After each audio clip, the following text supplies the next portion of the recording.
வணக்கம் தமிழ் அன்பு நெஞ்சங்களே. நடிகர், தயாரிப்பாளர், அரசியல்வாதி, தொழிலதிபர் என பன்முகம் கொண்டவர் நெப்போலியன்.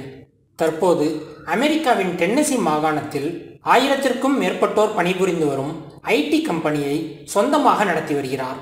நெப்போலியனின் குடும்ப பின்னணி குறித்து பலரும் அறியாத தகவல்களை சுருக்கமாக பார்ப்போம். குமரேசன் என்கிற இயற்பெயர் கொண்ட நெப்போலியன் 1963ஆம் ஆண்டு டிசம்பர் 2ஆம் தேதி துரைசாமி ரெட்டியார் சரஸ்வதி அம்மாள் தம்பதியினரின் மகனாய் திருச்சியில் பிறந்தவர். 6 பிள்ளைகள் கொண்ட விவசாய குடும்பத்தில் 5வதாக பிறந்தார் நெப்போலியன். அரசு பள்ளியில் தனது பள்ளி படிப்பை முடித்தவர்.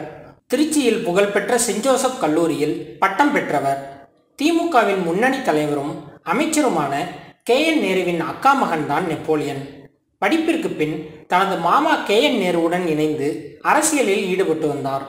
1989ஆம் ஆண்டு KN நேரு முதல் முறை அமைச்சர் ஆனபோது அவரது PAவாகவும் பணியாற்றியுள்ளார். ஒரு கட்டத்தில் திரைப்படத்துறையின் மீது நெப்போலியனுக்கு தீவிர ஆர்வம் ஏற்படவே தனது மாமா KN நேருவின் சிபாரிசால் பாரதி ராஜாவின் புதுநெல்லு புதுநாத்து திரைப்படத்தில் 1991ஆம் ஆண்டு நடிகராக அறிமுகமானார். தொடர்ந்து பல்வேறு திரைப்படங்களில் நடித்து தனக்கென தனித்துவமான அடையாளத்தை உருவாக்கி கொண்ட நெப்போலியனுக்கு எட்டுப்பட்டி ராசா திரைப்படம் மைல்கல்லாக அமைந்தது. நல்ல உயரமும் ஃபிட்டான உடல் அமைப்பும் நெப்போலியனுக்கு தனித்த இடத்தை தமிழ் திரையுலகில் தேடி தந்தது. பல ஹிட் படங்களில் நடித்து வந்த நெப்போலியன் தொழில்துறையிலும் ஈடுபட்டு வந்தார். அந்த வகையில் ஐடி துறை விஸ்வரூப வளர்ச்சி எடுத்த ஆரம்ப காலகட்டமான 90களின் இறுதியில் ஜீவன் டெக்னாலஜிஸ் என்கிற ஐடி நிறுவனத்தை சென்னையில் சொந்தமாக ஆரம்பித்தார். அது நெப்போலியனுக்கு பிசினஸில் பெரும் வெற்றியை தேடித்தந்தது.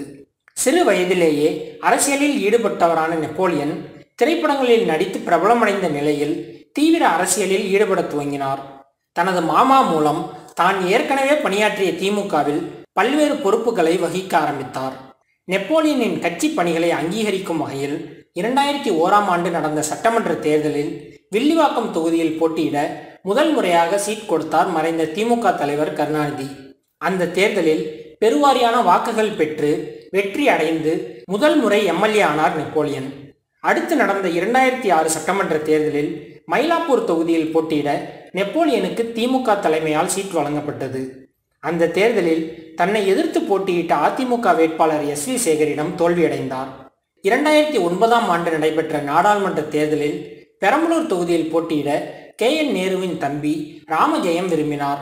ஆனால் அவரது அதிரடி செயல்பாடுகளால் அவருக்கு சீட் தர மறுத்த கருணாநிதி அவருக்கு பதிலாக நெப்போலியனுக்கு அந்த தொகுதியில் போட்டியிட MP சீட் வழங்கினார்.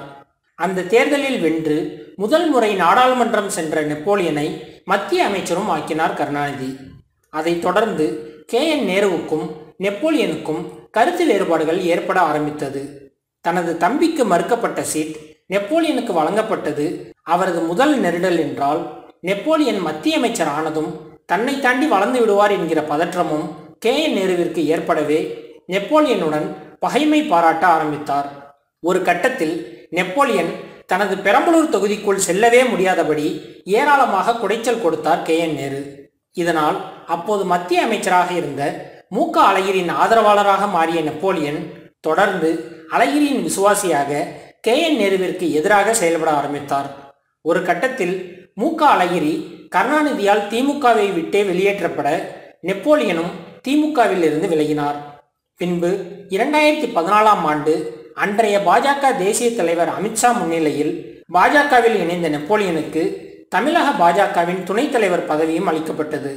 ஆனால் சில மாதத்திலேயே அரசியலை விட்டு முழுமையாக விலகிய நெப்போலியன் தசை சிதைவு நோயால் பாதிக்கப்பட்ட தனது மூத்த மகன் தனுஷின் சிகிச்சைக்காக அமெரிக்காவிலேயே செட்டிலாகி தனது ஐடி நிறுவனத்தை அமெரிக்காவிலும் விரிவுபடுத்தி மனைவி ஜெயசுதா மற்றும் இளைய மகன் குணாலுடன் அங்கேயே நிரந்தரமாக வசித்து வருவது குறிப்பிடத்தக்கது. மேலும் இது போன்ற செய்திகளை தொடர்ந்து பெற்றிட தமிழ் ட்ரெண்டிங் சேனலை சப்ஸ்கிரைப் செய்யுங்கள். உங்கள் கருத்துக்களை கமெண்டில் பதிவிடுங்கள். நன்றி.